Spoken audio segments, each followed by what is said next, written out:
मित्र अनुपमा से बातचीत जारी रखेंगे। हम ये जानना चाहेंगे कि अनुपमा ने कई साल सर्विस की और उसके बाद इन्होंने एक सेकंड ड्रीम जिया, which is very very nice. और ये बहुत अद्भुत बात है कि इन्होंने अब वो किया जो इनको लगा कि अब एक मकाम तय करने के बाद ये कर सकती हैं। अनुपमा, आप बताइए। हाँ, ये बहुत अच्छा तुमने सवाल पूछा, क्योंकि मैंने करीब 24 साल सर्विस करी। तो 24 साल में आप बहुत सीनियर हो जाते हैं। तो जब मैंने छोड़ा तो मैं एक बहुत सीनियर पोजीशन पे थी। लोगों को एक मन में सवाल आता था कि इस समय क्यों, और उसका जवाब मेरा ये है कि मैं कुछ सालों से महसूस करने लगी थी कि वाइल मेरे को सर्विस में मज़ा आता था, लेकिन मेरे को कुछ छटपटाहट होने लगी थी कि मुझे कुछ और करना है। और पिछली बार जैसे मैंने कहा कि सपने ने मुझे चुन लिया था, इस बार मैं चुनना चाहती थी कि मैं क्या करूं। तो 2-3 साल तक ये सोच विचार चला, क्योंकि ऐसी सर्विस को छोड़ना भी आसान नहीं होता। तो मेरे मन में विचार चलता रहा। तो उसके बाद मैंने रियलाइज़ किया कि मैं करूं क्या, छोड़ने के बाद मैं क्या चाहती हूं, मैं क्यों छोड़ रही हूं। तो मुझे ये जवाब आया कि मैं इस चीज़ को समझना चाहती हूँ कि जो ड्रीम मेरे पूरे बचपन पे छाया हुआ था उसको मैंने पा लिया, और उसके 20 साल बाद मुझे ऐसा क्यों लग रहा है कि मुझे कुछ और चाहिए। तो मैं इस चीज़ को समझना चाहती थी। और बात आ गई फिर कि आपकी खुशी किस में होती है। आपने एक बड़ा ड्रीम पा लिया तो क्या आप हमेशा के लिए खुश हो गए? And my answer was no, क्योंकि मुझे डिससेटिस्फैक्शन हो रही थी, मैं कुछ और करना चाहती थी।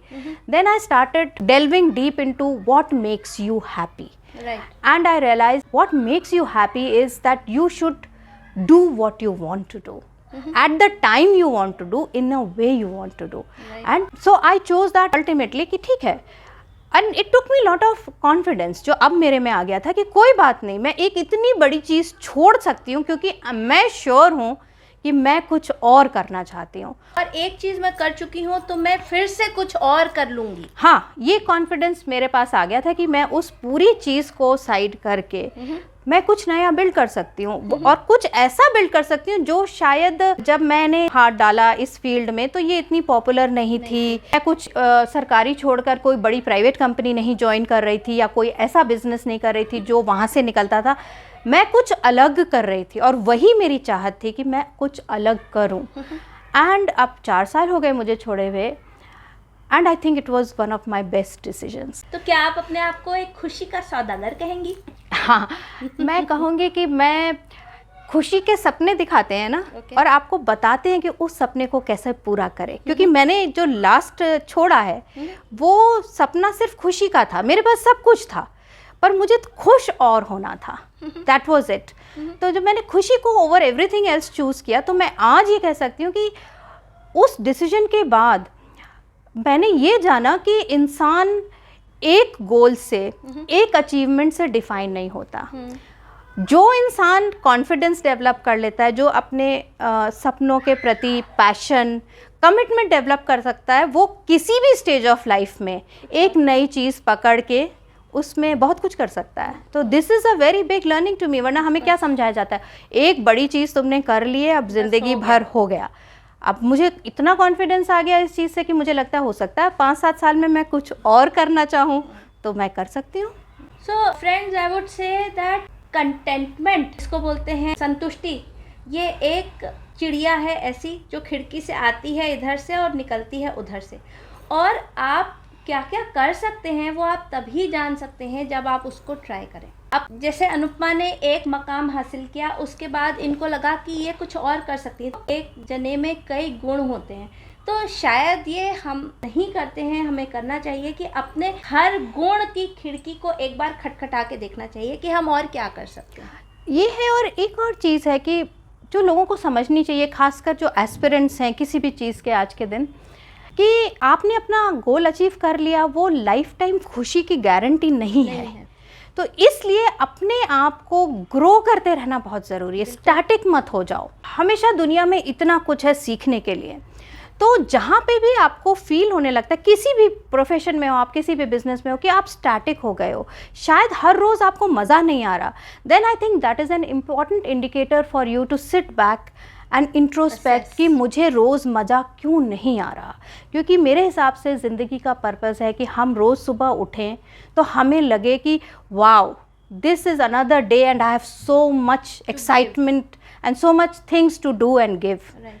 That passion should be there irrespective of whatever you are doing. Right. Because अभी मैं उसी में लगी होती, जो कि मुझे बहुत लोगों ने एडवाइस किया कि नहीं ये जॉब मत छोड़ो, तो मैं करती और मैं अपने रिटायरमेंट तक करती 60, 62 वट एवर इट वॉज. लेकिन मैं मिस आउट कर जाती उस चीज़ पे जो मैंने पिछले 4 साल में सीखी, जो जिस तरह से मैं ग्रो हुई एज अ पर्सन. एंड मुझे खलता कहीं पर कि मेरे मन में आया था कि मैं ये करूँ और मैंने नहीं किया. That regret I think is not worth it. Right. So friends, it's important to try and fail than not to try at all.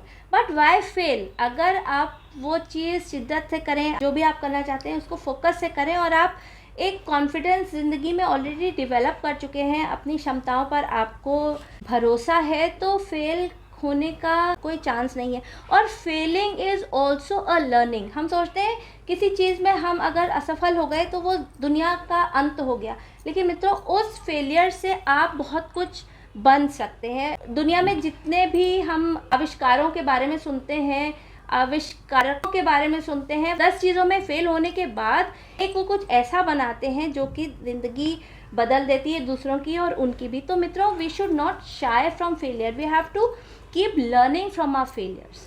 And मुझे लगता है कि हमारा जो एक सोशलाइजेशन है, जिस तरह से हमें स्कूलों में या घरों में सिखाया जाता है, तो हमें ये सिखाया जाता है कि सेफ होके चलो, है ना. कोई तो सिक्योरिटी करके चलो कि भाई सरकारी नौकरी का क्यों डिमांड है, क्योंकि वो एक सिक्योर जॉब है.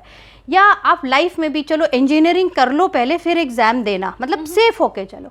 मेरा उल्टा कहना है कि जितना ही सेफ्टी के पीछे भागोगे ना, उतना ही ग्रेटनेस आपको एल्यूड करेगी, ग्रेटनेस नहीं मिलेगी. एवरेज लोग सेफ्टी लेकर चलते हैं और एक एवरेज ज़िंदगी जीते हैं. अगर आपको कुछ बियॉन्ड एवरेज करना है तो रिस्क लेना पड़ेगा, सेफ्टी को छोड़ना पड़ेगा. और ये चीज़ आई विश कि स्कूलों में सिखाई जाती कि सेफ्टी और सिक्योरिटी इज़ नॉट एवरीथिंग. वो आपको एक तरीके से हैंडीकैप कर देती है security, too much of it. Security आपको अपने कॉन्फिडेंस, अपने एटीट्यूड में होनी चाहिए, आउटर चीज़ों में नहीं कि जॉब पक्का है, घर पक्का है. You can rebuild all of it. तो मेरा जो मैसेज है एस्पिरेंट्स को, अदरवाइज भी लोगों को, कि भाई सेफ्टी सिक्योरिटी को अब छोड़ो, आप रिस्क लो, क्योंकि हम में से हर इंसान किसी महान चीज़ के लिए बना है. और अगर आपको उड़ना है ना, तो पिंजरा छोड़ना पड़ेगा. आप उसमें ना क्या होता है कि घोंसले कोई पिंजरा बना लेते हैं, उस सेफ्टी, उस सिक्योरिटी के बाहर खिड़कियां खुली हैं तो भी हम नहीं उड़ते, डर की वजह से कि हम गिर जाएंगे या हम चोट खा जाएंगे. इट्स ओके, चोट खा के ही आप उड़ना सीखोगे. तो मतलब really I want to give this message कि risk is the thing which makes you. How much do you think is Indian society risk averse? क्या ये भारतीय मानसिकता है कि हम कोई भी जोखिम नहीं उठाना चाहते? मुझे लगता है कि पूरे भारत की मानसिकता तो मैं नहीं कहूँगी, लेकिन मेजॉरिटी या समाज एक सोशल मानसिकता है. ये हमारी मतलब हमारी हिस्ट्री में नहीं है ये मानसिकता, लेकिन हमारी सोशल फैब्रिक में ये आ गई है. क्योंकि आप छोटी से छोटी चीज़ में भी देखो, आपको डिस्करेज किया जाता है रिस्क लेने से. समथिंग वेरी स्मॉल, कि आपका बच्चा कॉलेज जाने लायक हो गया, वो कॉलेज जाता है, आप फिर भी कोशिश करते हो कि वो अपने आप मेट्रो में ना जाए. अगर मैं उसको गाड़ी दे सकती हूँ तो मैं बोलूँगी तू गाड़ी ड्राइवर में जा, लेकिन क्यों? क्योंकि मेट्रो में पता नहीं, उनको लगता है कि कोई रिस्क है.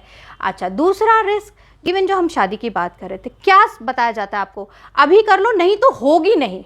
मतलब रिस्क मत उठाओ, मेक योर सेल्फ सेफ, चाहे वो तुम्हारे लिए अच्छा हो, बुरा हो, नहीं हो. इवन इन एजुकेशन गारंटी नहीं है कि वो जो आप कर ले शादी वो भी वो आपके लिए अच्छी हो. इवन स्टूडेंट्स में मैं देखती हूँ, आप जानते हैं कि आपके बच्चे का झुकाव आर्टिस्टिक है, हो सकता है वो NID जाए या NIFT जाए तो वो बहुत ज़्यादा ग्रो कर सकता है. लेकिन आप क्या कहते हो, तुम कर लेना पर पहले कुछ हाथ में और ले लो. आर्टिस्टिक बनना है तो आर्किटेक्ट बन जाओ, दैट्स सेफर, है ना. म्यूजिशियन बनना है तो पहले तुम किसी बैंड को पकड़ लो. मतलब ग्रेजुएशन, पोस्ट ग्रेजुएशन कर लो, सेफ हो जाओ. इवन इन बिजनेस, आप अपने अगर पेरेंट्स को कहोगे, आजकल भी बच्चे जो यंग हैं बिजनेस करना चाहते हैं, वो पहले क्या कहते हैं, पहले ये पता करो कि ल्यूक्रेटिव कौन सा है, पैसा किस, आपका पैशन क्या है, वो बाद की बात है. तो वो जो रिस्क से हम हटाते जाते हैं. स्कूलों में भी क्या, छोटे बच्चों को आप देखिए क्या सिखाया जाता है, ऐसे करोगे तो ऐसा हो जाएगा, अगर अभी नहीं पढ़ोगे तो कल तुम्हारे नंबर अच्छे नहीं आएंगे, तुम्हें जॉब अच्छी नहीं मिलेगी। Everything comes down to a secure routine life. कोई ये कहता है कि हाँ भाई तुम बैक पैकर बनो और दुनिया देखो, नहीं, ये तो बहुत रिस्की है। और आई फील कि ऐसे एक्सपीरियंसेस जब यंग एज में हो जाते हैं तो वो फाउंडेशन ले करते हैं आपके कुछ बड़ा करने की। हम अपने बच्चों को, अपने आसपास के लोगों को खुद ही छोटा बनने की सलाह देते हैं इस तरीके से कि भैया आज तुम्हें 20,000 की नौकरी मिल रही, पकड़ लो, कल ये भी मिले ना मिले। हम कभी ये नहीं कहते कि 20,000 की नौकरी मिल रही तुम्हारे मतलब की नहीं है, तुम्हारे पैशन की नहीं है, छोड़ दो, तुम अपने पैशन पे ध्यान दो, इससे कुछ बड़ा मिलेगा आपको। Because all of us have now seen कि पैशन फॉलो करना इट इज़ रिवॉर्डिंग, उससे सब कुछ आ जाता है, लेकिन हम रिस्क नहीं उठाना चाहते हैं। आप एडवर्टिजमेंट्स भी देखो क्या होते हैं, 100 रुपए के 400 रुपए गारंटीड, है ना। That guaranteed word is the one which hits you. आप रिस्क नहीं उठाना चाहते, and I think that is the biggest drawback of our youngsters, that they are unable to take risk. ये रिस्क ना लेने की प्रोपेंसिटी जो है, जैसे कि आपने कहा, उससे लोग डीलिमिट हो रहे हैं। वो नहीं कर पा रहे जिसको वो कर सकते हैं, वो मकाम नहीं वो हासिल कर पा रहे जिसके लिए वह बने हैं। बिल्कुल, क्योंकि आप बजाय मोटिवेशन के, बजाय उनको प्रेरित करने के, हर चीज़ हमारे समाज में हर इंसान से डरा के कराई जाती है। 30 साल की होने लगी हो, अभी बच्चा नहीं हुआ, फिर होगा नहीं तो यू नो लाइक दैट। अगर मान लो कोई लेडी अपनी शादी में खुश नहीं है, वो ऑप्ट आउट करना चाहती है, तो उससे क्या कहा जाता है, इससे भी बेकार जिंदगी हो जाएगी, you know this kind of things. Even जहाँ फिजिकल अब्यूज़ है मैंने देखा, वहाँ भी कहा जाता है फिर भी अपने घर में तो हो। मतलब compare to what it is good. Even for children I have seen कि वो बच्चा चाहता है कि चलो उसने MBA भी कर लिया, लेकिन उसका मन नहीं है उसमें, वो राइटर बनना चाहता है। उससे क्या कहा जाए, नौकरी पकड़ लो, सैटरडे संडे को लिख लेना, है ना, ये मत करो कि छोड़ के बैठो। तो वो जो डराने की प्रक्रिया है ना कि भैया हर चीज़ में डर जाओ, कल खाने को नहीं रहेगा, परसों लोग तुम्हें ऐसे देखेंगे, तो ये जो you know living in fear is not a great thing. तो I think that should be paid attention to, especially people who are taking exams. I think आधे तो इसलिए ले रहे होंगे कि आप ये एग्ज़ाम लो, इससे आप सिक्योर हो जाओगे। उनकी अपनी सोच में ये एग्ज़ाम शायद नहीं फिट होता होगा, है ना। एक बहुत बड़ी संख्या में लोग इंजीनियर बनते हैं जो नहीं बनना चाहते। क्यों? क्योंकि उनको डराया जाता है कि BA करके क्या होगा, BCom करके क्या होगा, इंजीनियरिंग तो पकड़ लो, कुछ हो या ना हो, लेकिन हम डर में वो काम कर रहे हैं जो हम कभी करना ही नहीं चाहते। So how important it is to have a mentor in life? मुझे लगता है कि मेंटोर का होने से आपकी लाइफ, अगर आप 40% पे जी रहे थे तो आप 90% पे जी सकते हो। इतना इम्पॉर्टेंट होता है एक मेंटर का मिल जाना और एक मेंटर का होना। 2 तरीके हैं लाइफ में, या तो आप खुद सारी गलतियां करके सीखो, या आपका मेंटर आपको बता दे, तो आपकी बहुत ज़िंदगी सेव हो जाती है अगर आपके पास मेंटर होता है। यू बीन लकी इनफ कि आपको कोई ऐसा इंसान मिल गया जो एज अ मेंटर आपके लिए काम करता है, आपका फैमिली मेम्बर भी हो सकते हैं, उसको पकड़ के रखो। दैट्स व्हाट आई से। People who I consider mentors in my life, जो पहले से जब हमने एग्ज़ाम नहीं दिया तब से और उसके बाद भी सर्विस में भी बहुत लोग मिले, I have huge respect for them and I never let them go. क्योंकि कई बार लाइफ में ऐसी प्रॉब्लम आपके सामने आ जाती है जो आपको एक्सपीरियंस नहीं है उस चीज़ का, और अगर आप अपने मेंटर के पास, अपने गुरु के पास जाते हो उसको लेकर के, आपको सोल्यूशन मिल जाता है, क्योंकि वो अपने एक्सपीरियंस से या उम्र से हमसे बड़े हैं, हमसे ज़्यादा जानते हैं। तो that experience you should enjoy. मैंने बहुत लोगों को देखा है कि अरे पेरेंट्स अगर ओल्ड हो गए, उनकी बात नहीं सुननी है, या उन्हें लगता है ये ओल्ड फैशन है। ऐसा नहीं है, उनका जो विजडम है वो आपके काम की चीज़ है। तो मेंटर होना चाहिए। किसी को भी जो आपको ठीक लगता है आप उसको एज अ मेंटर ट्रीट करो, उनसे वो ज्ञान लो जो उनके पास है और आपके पास नहीं है। अनुपमा, ये बताइए कि what is the biggest compliment you think which you have received till now? Biggest compliment I would say I have received from one of my students whom I mentor, a girl, and she told me, she wrote to me actually on one of the Women's Day, that ma'am, I am married, she is married, and she had a child and she's only 24 or 25, jaldi shaadi ho gayi. She said ki I had killed all my dreams, and when I heard you on YouTube and on some other platform, and I approached you for mentorship and you said okay, and after 2 sessions I realized that I want to take the UPSC again, despite my marriage, despite my child. And she said that ma'am अगर मेरा कल qualification हो गया तो it is your victory not mine. So वो चीज़ जो है ना I hold yes very close to my heart, that somebody who had given up and she says ki now come what may I have to do this. And I think इस साल वो दे रही exam, I am hoping कि she will get through. Yes. तो Anupama, UPSC clear करने के बाद professional and personal के अलावा कोई ऐसी चीज है जो आपको ऐसा लगता है कि शायद वो इस मुकाम के बाद भी आप अभी हासिल करना चाह रही हैं? अब मैं इसको दूसरी तरह से रखूंगी कि जो मेरी लाइफ की जर्नी रही उसके बाद मुझे अब ऐसा लगता है कि I am into another phase, जहाँ जो मैं करना चाहती हूँ उसको एक गोल पोस्ट या मुकाम की तरह डिफाइन नहीं करती, क्योंकि मेरा अब सिर्फ एक ही मुकाम है कि every single day, every single minute I should be able to do something to add happiness in this world in general, in some people's life, in my life, and make a difference in at least one person's life every day. So वो मुझे लगता है कि it's an ongoing, जिसको कहते हैं ना मुकाम, अब मेरा ऐसे गोल पोस्ट नहीं रह गया, क्योंकि मुझे ऐसा लगता है कि जब आप लाइफ की जर्नी करते हैं ना, आप बहुत सारी चीज़ों को कर चुके, और अब मुझे लगता है इट्स लाइक अ फ्लो, और हर रोज़ वो होना चाहिए. क्यों मैं 10 साल बाद सोचूं कि मुझे ये हासिल करना है, क्यों नहीं आज ही जिंदगी को उस तरह जीऊं what gives me satisfaction right now. तो अब वो हो गया कि हर रोज वैसे जीना जैसा कि हम चाहते हैं, जो हमें सेटिस्फाई करता है. जैसे मुझे पूछा जाए अगर कि मेरा लाइफ का मोटो क्या है या मेरा लाइफ का पर्पस क्या है, तो मेरा पर्पस ये है कि कोई भी इंसान जो मेरे संपर्क में आए किसी भी तरह, चाहे मैं सड़क पे चल रही हूँ और कोई मेरे बगल से निकल जाए, उसे कुछ पॉजिटिव फील होना चाहिए, कुछ पॉजिटिव मिलना चाहिए. So that is the only thing कि इस तरह अपने आप को ग्रो करो कि जैसे ठंडी हवा होती है ना, कि पास से भी निकले तो इंसान को कुछ महसूस कि हाँ कुछ मुझे अच्छा लगा, क्योंकि ऐसा हो सकता है हम कई लोगों के पास से निकलते हैं, अच्छा लगता है. तो I want to be that person. क्या आपको लगता है कि ये सोच, ये समझ आपने अभी विकसित की, लेकिन ये शुरू से इंसान की हो सकती है? बिल्कुल शुरू से हो सकती है, क्योंकि आप उसको सोच नहीं पाए या आप उसको शब्दों में बयान नहीं कर पाए. लेकिन हो सकता है कि जब हम ग्रो भी कर रहे थे तो हमारी यूनिक चाहत यही थी कि हम कुछ पॉजिटिव करें, क्योंकि जितना कुछ लाइफ में हुआ, अर्ली लाइफ में जितना स्ट्रगल हुआ, उस हिसाब से हम डिप्रेस्ड या सैड नहीं हो गए. हम उस समय भी खुशी थे. When somebody asked me कि उस समय तो आप बहुत दुखी होंगे, इट वॉज अ फेज कि चलो 4 दिन किसी ने कुछ कहा, आप अपसेट हैं, बट अदरवाइज हम खुशी थे.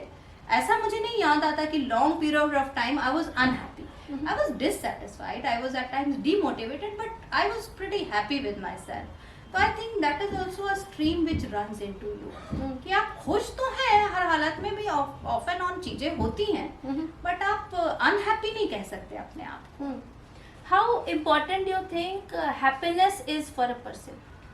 I think it is the only important thing. It is the only important thing, क्योंकि आप किसी भी चीज के पीछे भागते हैं, चाहे वो बंगला हो, गाड़ी हो, रिलेशनशिप हो, फॉरेन ट्रिप हो, आप बुक पब्लिश करना चाहते हैं, क्यों करना चाहते हैं? अगर आप इस सवाल का जवाब देने लगे क्योंकि आपको अच्छा लगेगा, क्योंकि आपको खुशी होगी, तो अल्टीमेटली हम चीजों के पीछे या एक्सपीरियंसेस के पीछे नहीं भाग रहे, हम खुशी के पीछे ही भाग रहे हैं. और जब आपको ये बात समझ में आ जाती है और आप फोकस चीज़ों से इस पे आ जाते हैं कि उस चीज़ के जरिए भी तो मैं खुशी की तरफ ही जा रही हूँ, तो why not focus on happiness itself, because in my experience happiness is possible for you any time. अभी बैठ के मैं खुश होने लगूं तो मैं खुश हूँ, मुझे कुछ भी नहीं और चाहिए. ये ज्ञान जब आपको आ गया और आपने अपनी हैप्पीनेस को और किसी भी चीज से कनेक्ट करना बंद कर दिया, then you start living the life where you are energetic, where you are positive, where you can give.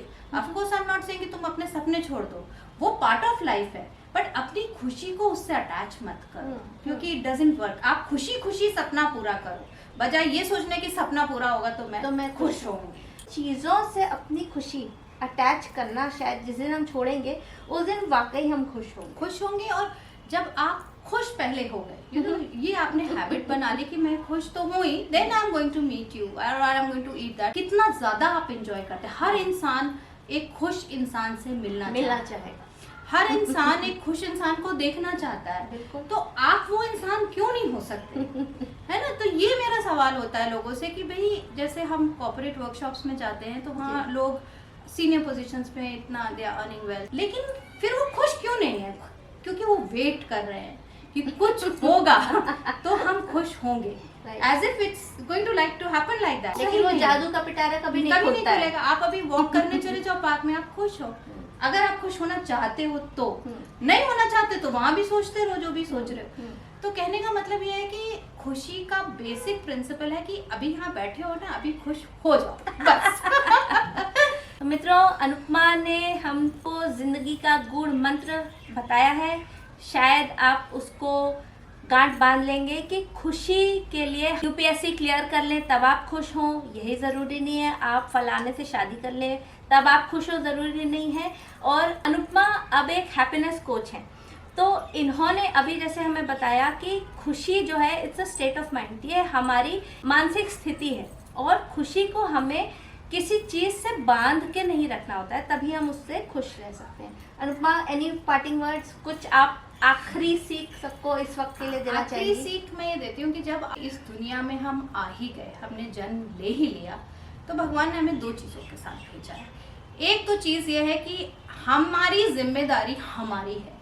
हम कैसा महसूस करते हैं, हम क्या सपना पालते हैं, हम उसको कैसा पूरा करते हैं, वो सब जिम्मेदारी हमारी है. बिल्कुल. और दूसरा जो बहुत बड़ा लेसन है लाइफ का कि कभी भी किसी को नीचे खींच के, किसी को परेशान और दुखी करके आप ऊपर नहीं चढ़ सकते हो, नहीं खुश हो सकते और ना खुश हो सकते. तो अगर आपको जिंदगी में आगे बढ़ना, अपना सपना पूरा करना, अपने पे फोकस रखो. दूसरे को नीचे करने का या उसको कुछ कम समझने का, उस पर ज्यादा ध्यान देने से ही कुछ नहीं होगा. आप अपने ऊपर ध्यान दो. आपके पास वो सब कुछ है जो आपको अपने सपने तक ले जा सकता है. You are complete within yourself, you just have to realise it. और जिस दिन आपने रियलाइज कर लिया, आपको कोई रोक नहीं सकता है. That is what I feel. क्योंकि अगर मेरे जैसा इंसान वहां से निकल के कि मेरी पर्सनालिटी नहीं है, मेरा पॉजिटिव एटीट्यूड भी इतना नहीं है, एकेडमिक्स नहीं है, और लोग इतना कुछ कह रहे हैं, हम यहाँ तक पहुँच सकते हैं कि हम लोगों को बता सकते हैं कि जिंदगी कैसे जियो, तो आप भी कर सकते हो. हर कोई कर सकता है, क्यों नहीं? तो हर बार सवाल ये मत पूछो कि मैं कैसे करूँगी. मैं हमेशा ये कहती हूँ कि अपना सवाल बदलो. मैं कैसे अपना सपना पूरा करूँगी, ये सवाल सही नहीं है. सवाल ये पूछूंगी कि मुझे क्या क्या करना है अपना सपना पूरा करना, और वो मैं करूँगी. क्वेश्चन मार्क हटा दो कि वो हो सकता है या नहीं. ये पूछो कि मुझे करना क्या है उसको पूरा करना, and then it will happen. तो वो चीज़ आई फील कि थोड़ा सा, जैसे मैं अपने लिए कहती हूँ कि जब मैंने अपनी जॉब छोड़ी तो आई हैड नो प्लान कि मैं एग्जैक्टली क्या करूँगी.